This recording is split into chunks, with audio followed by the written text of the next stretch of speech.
आसक्ती, क्रेव्हिंग, मला जे हवंय त्याच्यामध्ये कोणतीही पोस्टपोनमेंट, कोणतीही दिरंगाई मी सहनच करू शकत नाही. असं जेव्हा क्रेव्हिंग निर्माण होतं, आसक्ती, तेव्हा आजाराला सुरुवात होते. कोणतंही व्यसन, केमिकलचं असू दे, बिहेवियरचं असू दे, तंबाखू, मद्य, ड्रग्ज असू देत किंवा जुगार असू दे, स्क्रीन जास्त वापरणं असू दे, या सगळ्याच्या मध्ये काय आहे? आसक्ती.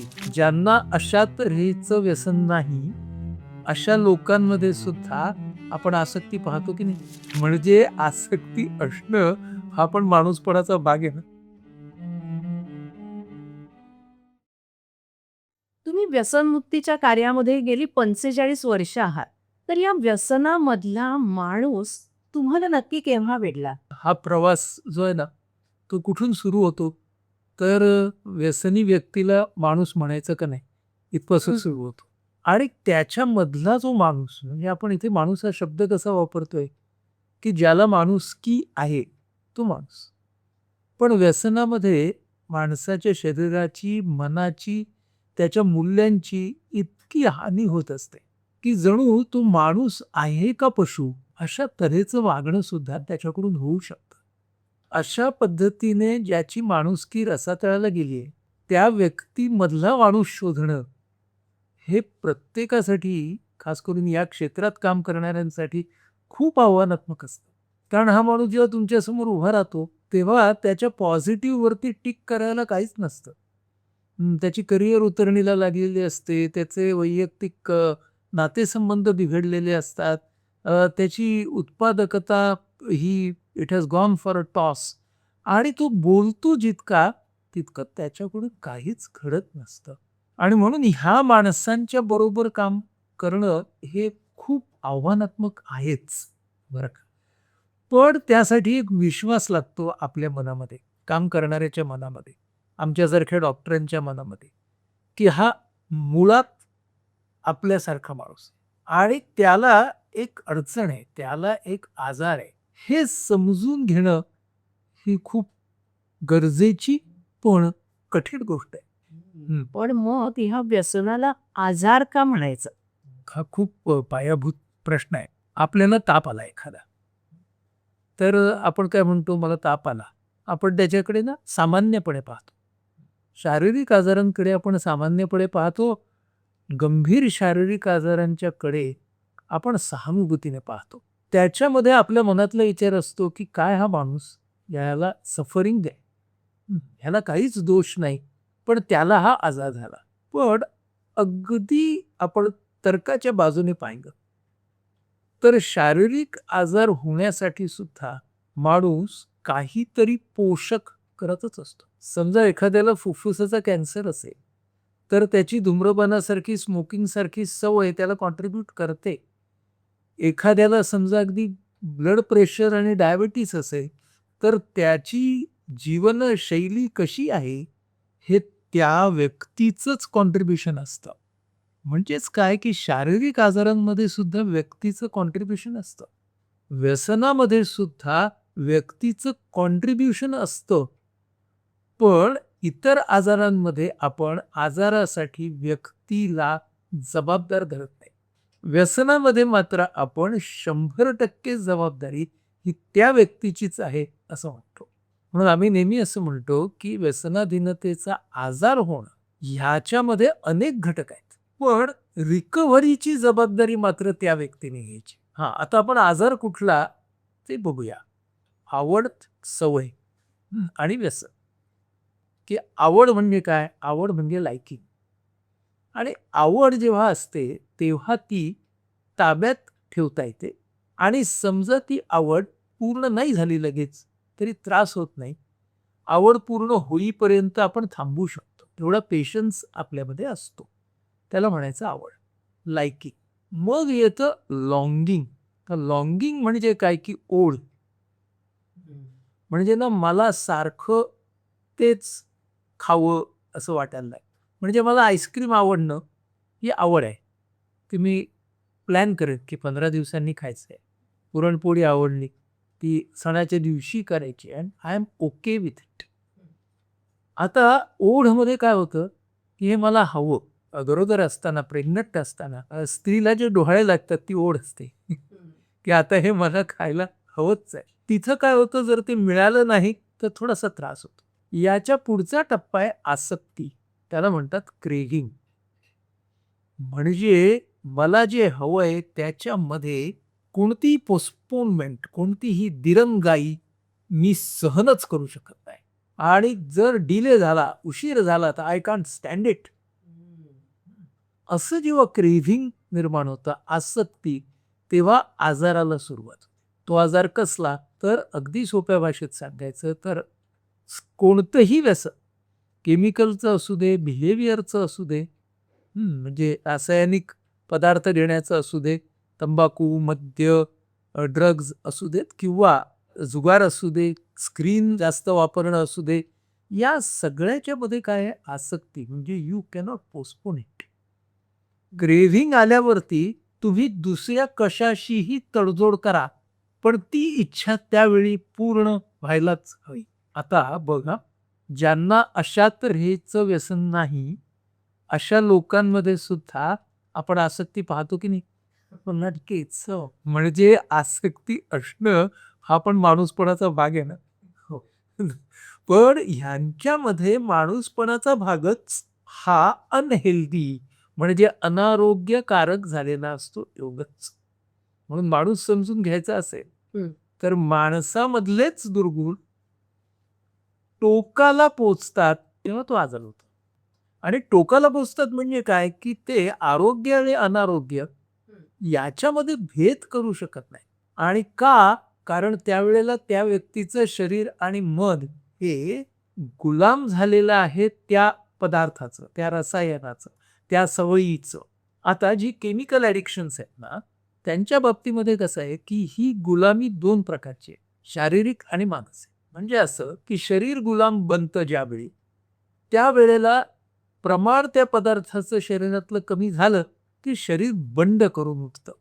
त्या बंडाला इंग्रजीत विड्रॉल असं म्हणतात. ते काही-काही केमिकल्समध्ये हळू-हळू डेव्हलप होतं. काही-काही मध्ये अगदी काही आठवड्यात, महिन्यात सुद्धा डेव्हलप होऊ शकतं. मद्याचं एखाद्याला व्यसन आहे, तर मग ती शरीरातली दारू कमी झाली, की हातपाय कापायला लागतात. हां. त्याच्यानंतर त्याला चक्कर यायला लागते, उलटी झाल्यासारखं वाटायला लागतं.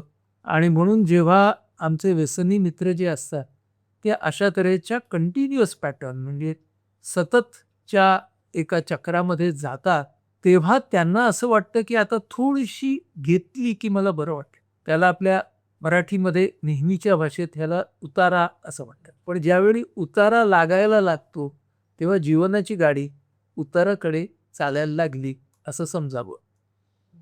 म्हणजे शारीरिक गुलामी ही पुढे शरीराच्या प्रत्येक संस्थेवरती आघात करते. आणि आमचे काही व्यसनी मित्र आसक्तीला बळी पडलेले आहेत. पण इथं माणसामधला ना एक दुर्गुण अजूनच जास्त वाढतो. तो म्हणजे वास्तवाला नाकारणं. त्याला शास्त्रीय भाषेत डिनायल म्हणतात. मग आमचे मित्र काय सांगतात, "बघा सोनोग्राफी नॉर्मल आहे. हं. सगळे ब्लड टेस्ट नॉर्मल आहेत. हं. बघा एवढं पीत असूनही." तर आता हे किती सोयीस्कर स्पष्टीकरण असतं. मी तर आता त्यांना नेहमी म्हणतो, की याचा अर्थ तुमच्या लिव्हरवरती जे परिणाम होत आहेत ना यकृतावर, ते या टेस्टमध्ये अजून आलेले नाहीत एवढंच आहे. त्यावेळेला तुम्ही जर लिव्हर स्कॅन केलात ना, तर फायब्रोसिस म्हणजे तंतुमय व्हायला लिव्हर सुरू झाली आहे का? हे तिथं कळू शकेल. लिव्हरवरचे आघात हे त्या स्कॅनमध्ये दिसतील. ते तुमच्या अल्ट्रासोनोग्राफीत दिसणार नाही. अच्छा, हां, म्हणजे आजाराची जेव्हा वेगवेगळे पैलू दिसायला लागतात ना ते परिणाम, ते काही एकदम दिसत नाही. पण इथे माझ्या या व्यसनी मित्राला काय वाटत असतं, रिपोर्ट नॉर्मल आहेत, म्हणजे मला प्यायला हरकत नाही. आता बघा माणसं या डिनायलमध्ये जाणं हे कुठलं लक्षण आहे? मानसिक गुलामी. म्हणजे आजार 2 प्रकारचा, शारीरिक गुलामी, मानसिक गुलामी. आणि मानसिक गुलामी एकदा सुरू झाली, की त्या व्यक्तीचे विचार, त्याच्या भावना, त्याच्या इच्छा, त्याचं सगळं अस्तित्व हे फक्त त्या व्यसनाभोवती फिरायला लागते. म्हणजे एक व्यसनी मित्र आमचा त्याच्या लिव्हरला खरंच खूप इजा झाली. आर्थिक परिस्थिती खानदानी परंपरागत असल्यामुळे चांगली होती, म्हणून घरच्या मंडळींनी त्या व्यक्तीचं लिव्हर ट्रान्सप्लांट केलं. लिव्हर ट्रान्सप्लांट झाल्यावरती डिस्चार्ज मिळाला. हे गृहस्थ काय म्हणाले, आता माझ्याकडे फ्रेश लिव्हर आहे. खूप दाहक आहे बघा हे, की त्या व्यक्तीचं मन अजूनही तिथेच अडकलेलं आहे. आता नवीन लिव्हर मिळाली याचा अर्थ तो पुनर्जन्म मी दारू शिवाय घ्यावा असं त्याला वाटत नाही आहे. किती मोठी गुलामी आहे बघा, की आपण नाहीतर कसं बघितलं असतं, की अरे तुला you have got lease of life, तर आता त्याचा एन्जॉय कर अधिक हेल्दी पद्धतीने. पण नाही, म्हणजेच काय, विवेक झोपी जातो. आरोग्य आणि अनारोग्य याच्यामध्ये जे एक डिस्क्रिमिनेशन, एक तारतम्य बाळगायचं असतं, ते जाणं याला म्हणतात मानसिक गुलामी. मग माणसं त्यांच्या आधीच्या व्यक्तिमत्वाशी विपरीत अशा अनेक गोष्टी करतात. खोटं बोलतात, लबाड्या करतात, वचनं देतात, पाळत नाहीत. त्यांना हे कळत नसतं का? त्यांना कळत असतं. पण ज्या वेळेला ते क्रेव्हिंग आलं, की ते सुद्धा स्वतःचे स्वतः राहत नाही. हा आजार आहे. ज्याच्यासाठी त्यांच्या व्यक्तिमत्वाने कॉन्ट्रिब्यूट केलं असतं बरं का. आपण असं म्हणत नाही की त्याच्या व्यक्तिमत्वाचं कॉन्ट्रिब्युशन नाही. पण एका पॉइंटला ते केमिकलच त्यांच्या व्यक्तिमत्वावरती बाहेर येतं. आणि मग तो चांगुलपणा जो आहे ना माणसातला, तो कमी, कमी, कमी दिसायला लागतो. म्हणून ज्या वेळेला मदत मागण्यासाठी एखादा व्यसनी येतो, तेव्हा मला नेहमी असं वाटतं, की आम्ही लोकांनी ना त्याच्यातला वाईटपणा सगळ्यांनी सांगितलं असतं. आम्ही त्याच्यातले चांगुलपणाला आवाहन कसं करायचं? हा आमच्या पुढचा खूप मोठा प्रश्न असतो. कारण डेटा चांगुलपणाचा कमीत कमी असतो आणि तरीही चांगुलपणावरती आपल्याला विश्वास ठेवायचा असतो. मग हा विश्वास आपल्याला कोण देतं? तर हा विश्वास आमचे जे बदललेले रुग्ण असतात ना, ते आम्हाला हा विश्वास देतात. मग माझ्या डोळ्यासमोर माझे बदललेले, रिकव्हर झालेले इतके मित्र येतात, की मला वाटतं की ह्या समोर बसलेल्या माझ्या नव्या मित्रामध्ये सुद्धा ते सगळे जुने मित्र कुठेतरी आहेत. त्यांना मला झोपेतून उठवायला पाहिजे. हे मला जेव्हा कळतं, तेव्हा मग मी त्या माणसाला भेटण्याचा सतत प्रयत्न करत राहतो. आणि तसं झालं तरी सुद्धा मला ताबडतोब यश येईल ह्याची काही गॅरंटी नसते. त्याचं कारण असं, की जसा हा मानसिक, शारीरिक गुलामीचा आजार आहे, तसा हा कुटुंबाचा आजार बनतो. व्यक्तीच्या बरोबर अख्खं कुटुंब त्यात सर्व दृष्टीने होरपळून निघतं. भावनिक दृष्टीने असेल, शारीरिक दृष्टीने, आर्थिक दृष्टीने, सामाजिक, सांस्कृतिक सगळ्या दृष्टीने. आमच्या मुक्तांगण व्यसनमुक्ती केंद्राचा एक पाठपुरावा मेळावा 2 दिवसापूर्वी मी घेतला. तर तेव्हा एक पत्नी, ज्यांना आम्ही सहचरी म्हणतो. तर एक सहचरी माझ्या समोर बसली होती आणि चर्चेमध्ये तिला तिच्या भावना आवरेना. ती मला म्हणाली, "माझ्या हातात आहे ते सगळं, सगळं मी केलं आणि परिस्थिती जराही बदलत नाहीये. मी काय करू सांगा?" आणि तिला तो समुदाय आपला वाटला.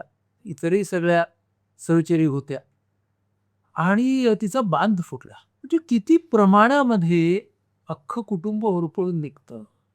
मुलं असतात, वेगवेगळ्या वयाची कुटुंबातली. त्या मुलांच्या मनामध्ये काय चाललंय हे आपण कधी डोकावून बघत नाही. कारण व्यसन माणसाला आत्मकेंद्रित करतं आणि माणूस जसा आत्मकेंद्रित होत जातो, तसा तसा तो त्याच्यामध्ये खूप गुरफटत जातो आणि मग काय होतं, मी आता हा असाच राहणार आहे, ही जाणीव त्याच्याही डोक्यात येते. आणि मग क्रेव्हिंग जे असतं ना, ते क्रेव्हिंग फार बनवा-बनवी करण्यात पटाईत असतं. म्हणजे आमचे मित्र आम्हाला काय सांगतात, "I am not that bad." माझी आत्तापर्यंत नोकरी गेलेली नाहीये. मला एक पैशाचं कर्ज नाहीये. मी माझा पितो, पण दुसऱ्या दिवशी जाऊन काम करतो की नाही व्यवस्थित. म्हणजे आय कॅन कंट्रोल. अमुक एका महिन्यामध्ये, श्रावण महिन्यामध्ये मी व्यसन सोडलं. सोडू शकतो की नाही? म्हणजे माझा कंट्रोल आहे. तर मी नेहमी आमच्या मित्रांना असं सांगतो, की I am not that bad. त्याच्या पुढे 2 शब्द लावा, ॲज येट. आत्तापर्यंत. हां. हो, मान्य करूया, की आहे. तुमचा अगदी पार्शल कंट्रोल आहे आणि तुमचा कंट्रोल, तुमचं नियंत्रण वर्तनावरती आहे. पण आतमध्ये थैमान घालणाऱ्या आसक्तीवर आहे का? तुम्ही 1 महिना ते सोडता व्यसन 1 महिन्यासाठी, तेव्हा विचार काय चालू असता, 1 महिना झाल्यावरती काय करायचं? त्यामुळे ही सगळी आव्हानं आपल्याला या मंडळींच्या सोबत काम करताना पार करावी लागतात. पण आजार हा असा असतो. आपण आता म्हणतोय ऍक्च्युली माणूस त्यातला बघणं असं आणि तुम्ही त्यातला माणूस पण असणं आणि माणूस पण हरणं ह्याबद्दल बोललात. तर हा तुमचा दृष्टिकोन कसा बनत गेला आणि कसा बदलत गेला? काय झालं, की मी ज्यावेळेला मनोविकार शास्त्रामध्ये एम-डी ला अभ्यास करायला सुरू केलं 1981 साली, तेव्हा मला हे काय आहे माहीतच नव्हतं आणि माझी हाऊस पोस्ट किंवा रेसिडेन्सी चालू झाली. माझे प्रोफेसर म्हणाले, की "अरे जिथं अल्कोहोलिक आपण ॲडमिट करतो, तो के-एम रुग्णालयामधला तो वॉर्ड तू बघणार आहेस." मला वाटलं मोठी जबाबदारी टाकतायत. नंतर मला कळलं, की मी सगळ्यात ज्युनियर होतो आणि वरच्या सगळ्यांनी नाही म्हटलं होतं. त्याच्यामुळे ती जबाबदारी माझ्याकडे आली होती आणि सगळ्यात ज्युनियर माणसाला नकाराधिकार नसतो. मग मी म्हटलं, की चला जाऊया तिकडं. पहिल्यांदा मी ना पुस्तकात हा लिहिलेला अल्कोहॉल डिपेंडन्स असं म्हणून गेलो होतो. मग तिथेही ते लिहिलं होतं, की डिपेंडन्स हा आजार आहे. मग त्याची शारीरिक तपासणी, मानसिक तपासणी केली. आमच्याकडे पेशंट यायचे त्यावेळेला 81 सालची गोष्ट आहे, 1981. तर त्यावेळेला मग आम्ही त्यांना चांगल्या पद्धतीने के-एममध्ये सुविधा द्यायचो. 10-15 दिवसात आमचे पेशंट बरेच पेशंट चांगले व्हायचे. ते जायचे बाहेर आणि महिना 2 महिन्यात परत रिलॅप्स होऊन यायचे. की का होत आहे? 3 महिन्यामध्ये मला फ्रस्ट्रेशन आलं, की हे असं का होतंय? म्हणजे माणसं डिस्चार्ज घेऊन बाहेर जात आहेत, परत आत येत आहेत. त्याला शब्द सायकियाट्रिस्ट हा वापरला जातो, रिव्हॉल्विंग डोअर सायकियाट्री. म्हणजे हॉटेलमध्ये एक गोल दरवाजा असतो, की तो फिरत असतो सारखा आणि तुम्ही आत बाहेर त्याच्यामध्ये करू शकता. मग म्हटलं आपण आता ना सर्वे करूया, की जे रिलॅप्स होत आहेत ते का होत आहेत? तर त्यांची संख्या भलीमोठी निघाली. म्हटलं आता ह्या सगळ्यांना कॉन्टॅक्ट कुठे करणार? कारण तो रिलॅप्स झाला की तो फॉलोअपला येत नाही. मग म्हटलं जे चांगले राहिले ते बघूयात. ते थोडेसेच होते. त्यांचा अभ्यास करू. त्यातले माझे 2 मित्र होते. तर एकाचं नाव जीत होतं, एकाचं नाव अरुण होतं. ते दोघे मला म्हणाले, की आम्ही अल्कोहोलिक अनॉनिमसच्या सभा अटेंड करतो. मग मी म्हटलं, की चालेल. मला घेऊन जाल का तिकडं? मग मी आमच्या जीतच्या स्कूटरवरती मागे बसून माझ्या आयुष्यातली पहिली अल्कोहोलिक अनॉनिमसची सभा केली. तिथं मला तो माणूस दिसायला आणि कळायला सुरुवात झाली. मी तिथं बसायचो ऐकत त्यांच्या कहाण्या. पण माझं शिक्षण कधी झालं? त्या मीटिंगच्या नंतर सगळेजण चहा पीत गप्पा मारायचे. तेव्हा मला कळलं, की I only new the symptoms of the disease. I did not know the script of a human being. लक्षणं मला पुस्तकात वाचून कळत होती, पण कहाणी मला कळत नव्हती. तिथे बसून मला ती कहाणी कळली. तिथे बसून मला असहाय्यता, हतबलता काय असते ते कळलं आणि त्याच्यावरती या अल्कोहोलिक अनॉनिमसचा एक स्वतःचा मार्ग कसा आहे आणि तो घेतल्यावरती लोकांमध्ये परिवर्तन कसं होतं हे मला कळायला लागलं. आणि नवीन येणाऱ्या व्यसनी माणसाला ते सांगतात, की 90 मीटिंग कर. कारण त्याचं कारण आहे डिकंडिशनिंग. मला व्यसनाचा प्रश्न नसतानाही मी 90 मीटिंग केल्या आणि त्या 90 मीटिंग मला अजून एक पुरतायत. कारण त्याने मला दृष्टिकोन दिला. आणि ते मेंबरसुद्धा कसे होते, काही जण खूप वर्ष सोबर म्हणतात त्यांच्या भाषेत, म्हणजे व्यसनापासून दूर राहिलेले होते. काही जण रिलॅप्सिंग होते, काही जण नवीन होते आणि एक पूर्ण स्पेक्ट्रम, एक वर्णपट पाहायला मिळाला, की रिकव्हरी काय आहे, रिलॅप्स काय आहे. आणि मग ही सगळी मंडळी मला माणसं म्हणून भेटायला लागली. आणि ती माणसं म्हणून भेटणं आणि त्यांचे माझे मित्र झालेत अनेक जण, मार्गदर्शकही झालेत नंतर अनेक जण. त्यामुळं तो माझ्यामधला खूप महत्त्वाचा भाग होता. एकदा असं झालं, त्यांची एक नाईट व्हिजिल म्हणून असते. म्हणजेच रात्री अशा सतत लेक्चर्स असतात, मेंबर्स येतात, त्यांच्या फॅमिलीज येतात. मला एका नाईट व्हिजिलला बोलायला बोलवलं त्यांनी. भाषण करून मी स्टेजवरनं खाली येते, उतरतोय. 55 ते 60च्या दरम्यान वय असलेले ज्येष्ठ माझ्यासमोर आले. त्यांनी माझं एक लक्ष वेधून घेतलं. मला म्हणाले, "अरे, तू ना माझ्या रेसिडेंट्सना ट्रेनिंग दिलं पाहिजेस आणि I am a member of this fellowship असं म्हणून त्यांनी त्यांचं नाव मला सांगितलं. ते मुंबईतल्या एका प्रख्यात रुग्णालयातले सायकियाट्री डिपार्टमेंटचे प्राध्यापक होते. मला मोठं कळलं सत्य की अल्कोहोलिझम सारखा आजार कोणालाही सोडत नाही, सायकियाट्रिस्टला सुद्धा नाही. आणि मला त्यांच्या त्या धैर्याचं विलक्षण त्यांच्याबद्दलचा आदर वाटला. त्याच्यानंतर अनेक वर्ष ते माझे खूप ज्येष्ठ मित्र आणि मार्गदर्शक झाले आणि आमच्या क्षेत्रातले अत्यंत बुद्धिवान, त्यांनी परदेशात जाऊन शिक्षण घेतलं होतं आमच्याच शास्त्राचं, त्यांना सुद्धा हा आजार सोडत नाही हे मला कळलं. मग मला कळलं की अरे नो बडी इज इम्यून. आपण सगळे पोटेन्शियली व्यसनी आहोत, आपण होऊ शकतो. हां, आपल्यामध्ये काही काही जेनेटिक भाग त्यांच्यामध्ये वेगळा असेल, त्यांचं लहानपणापासूनचं कंडिशनिंग वेगळं असेल, कुटुंबावरती आलेल्या काही आपत्ती किंवा कुटुंबातल्या अडचणी असतील, त्या सगळ्याचं कॉम्बिनेशन म्हणून तो माणूस तिथं गेला. पण ह्या सगळ्या शक्यतांच्या पातळीवरती आपल्यामध्ये पण होत्याच. दुसरा अनुभव असा होता की मी आमच्या पेशंटसाठी मग KEMच्या मी एक ग्रुप थेरपी चालू केली आणि कालांतराने त्याला खूप सारे पेशंट यायला लागले. म्हणजे नंतर अल्कोहॉल आणि ड्रग्ज याचे मिळून मी आठवड्याला 6 ग्रुप घ्यायचो त्या काळामध्ये आणि त्याला 30, 40, 50 अशी माणसं यायची. तर या सगळ्याच्या मध्ये त्यावेळेला या एचाच काहीतरी वाढदिवस होता. तर आमच्या सगळ्या पेशंटना मी म्हणालो की आपण नाटक करूया. ते म्हणाले हो. मग मी एक आनंदाचं कारंज नावाचं अर्ध्या तासाचं लोकनाट्य लिहिलं आणि त्याच्यामध्ये गण गवळण आणि आमचे महाराज, सरदार, हवालदार सगळी मंडळी आमचे पेशंट आणि आमचा संगीतकार हा महाराष्ट्रातल्या एका मोठ्या शाहिरांचा सहकारी होता आणि व्यसनात सापडला होता. आमचा ढोलकीवाला, आमचे पेटीवाले. आणि जेव्हा हे नाटक उभं राहिलं आणि आमच्या लोकांनी नाटक केलं, त्याची रिहर्सल आम्ही KEMमध्येच करायचो. मला ते इतके वेगळे दिसले सगळे आणि त्यांना ते वेगळे दिसले.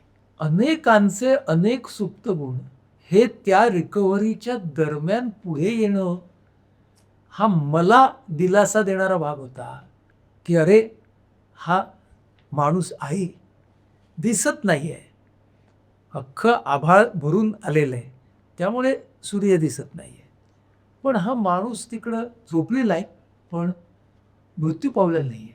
ह्या माणसाला पण परत हाक घातली तर तो काही प्रमाणात तरी आपल्याला कधीतरी प्रतिसाद देईल. आमच्या ह्या क्षेत्रात काम करताना ना तुमचा आशावाद प्रखर असल्याशिवाय तुम्हाला काम करता येत नाही. तुम्ही कन्व्हिन्स झाले पाहिजेत तर तुम्ही पेशंटला कन्व्हिन्स करा. नक्कीच. त्यामुळे माझा हा आशावाद या अशा अनुभवामधून प्रखर झाला. आणि पुढं तर माझे स्टॅनी अंकल नावाचे अंकल होते, ज्यांना मी मुक्तिपत्रे नावाचं माझं पुस्तक अर्पण केलं आहे. ते स्टॅनी सिक्वेरा हे मेंबर होते आणि 30हून अधिक वर्ष सोबत होते. ज्या कंपनीनं त्यांना कामावरून काढून टाकलं होतं त्या कंपनीने त्यांना काउन्सिलर म्हणून परत घेतलं होतं. इतका ज्ञानी माणूस. तर ते माझे मेंटॉरच होते. त्यांच्याकडून मी खूप खूप खूप खूप शिकलो. त्यांनी 35 वर्ष झाली तरीही ते या अल्कोहोलिक अनॉनिमसच्या मीटिंग्स करायचे, पहिल्या रांगेत बसून करायचे. तर मी त्यांना विचारलं की अंकल तुम्हाला कंटाळा नाही काही 35 वर्ष नेमाने? ते म्हणाले नाही, कारण माझं लक्ष फक्त तपशिलांवर नसतं, ती व्यक्ती काय बोलते याच्या, माझं लक्ष त्याच्या चेहऱ्यावर, त्याच्या वाणीवर, त्याच्या भावनांवर असतं आणि मी आतमध्ये बघत असतो की या भावना आणि माझ्या भावना कुठे मला जोडता येत आहेत. आणि ते म्हणाले की जर आपली recovery he 1 day at a time असेल, आपल्या आतल्या माणसाला घालायची साध जर रोजच घालायची असेल 1 डे ॲट अ टाईम, तर मग ती साध घालणारे क्षण हे आपल्याला 1 डे ॲट अ टाईमच जगायला पाहिजे ना. ते आठवड्याला 15 दिवसाला जगून कसे चालेल, हे मी माझ्या अंकलकडनं शिकलो. आणि अशा ह्या सगळ्यांमध्ये हे माझे गुरु आहेत हे मला समजलं. की ही जी रिकव्हरी झालेली माणसं जी गुरुपदाला पोचली ती का पोचली? कारण त्यांनी व्यसनमुक्ती हे प्राथमिक ध्येय ठेवलं होतं म्हणून. त्यांनी त्यांचा व्यक्ती म्हणूनचा विकास हे जास्त मोठं विस्तारित ध्येय ठेवलं होतं म्हणून.